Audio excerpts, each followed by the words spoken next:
अंग्रेजी में बोलो। सर हिंदी में, पहले हिंदी में। अभी आपने कोर्ट का, सुप्रीम कोर्ट के honourable chief justice of India के साथ जो बेंच का ऑर्डर आपने सुन लिया, हमारे काउंसिल निजाम पाशा ने उस बात काउंसिल है, किसी पेटिशनर की तरफ से काउंसिल है, मेरी फ्रेम में हुआ है। आइंदा फिर जब पेशी होगी हम लोग कोशिश करेंगे, तो यही बात है। और आगे मूवमेंट क्यों कर रहे हैं?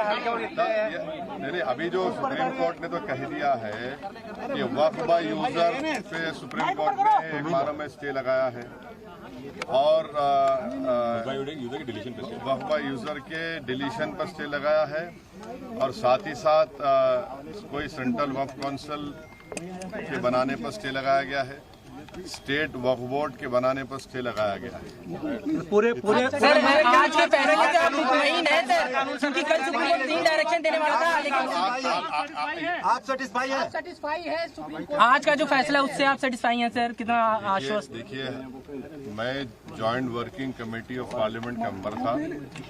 जितने अमेंडमेंट सरकार ने उसमें लाए थे, हमने उसकी मुखालिफत की और हमने डाइसेंट रिपोर्ट दिया। पार्लियामेंट में भी मैंने उस पूरे बिल की मुखालिफत की है। तो ये कहना कि मैं दूसरे बिल के प्रोविजंस को मान लूंगा, ये सवाल पैदा नहीं होता।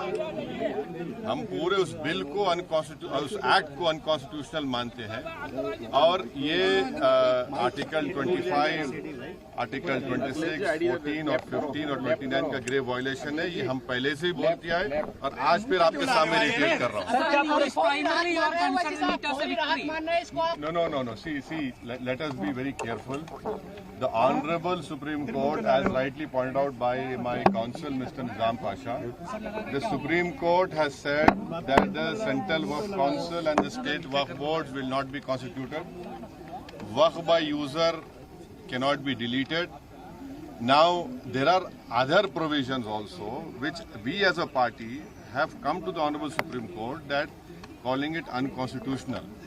Now, whenever it will be heard, our counsel, Mr. Nizam Pasha, on behalf of me, will be arguing it.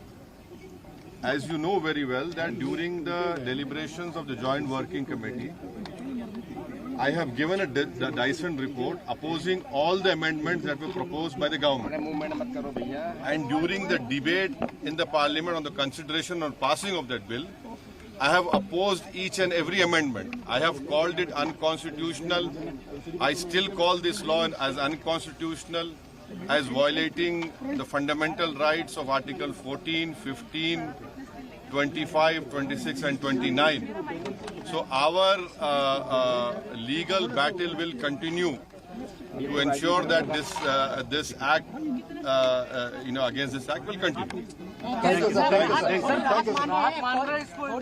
देखिए, सवाल देखिए, आपको पूरे उस कानून को समझने की जरूरत है। अब 5 साल का मुसलमान प्रैक्टिसिंग रहेगा, 5 साल प्रैक्टिसिंग मुसलमान का तो रहेगा। अब उसको कौन डिसाइड करेगा? अब कोई महिला है, उसको कौन डिसाइड करेगा? तो ऐसे कई उसमें जो अमेंडमेंट्स के जरिए लॉ बनाया गया है, हम उसके आज भी मुखालिफत कर रहे हैं और कल भी अपोज करते रहेंगे। और लीगली हम सुप्रीम कोर्ट में चैलेंज किए, हम उसको उन तमाम चीजों को violation of the fundamental rights मानते हैं। Thank you.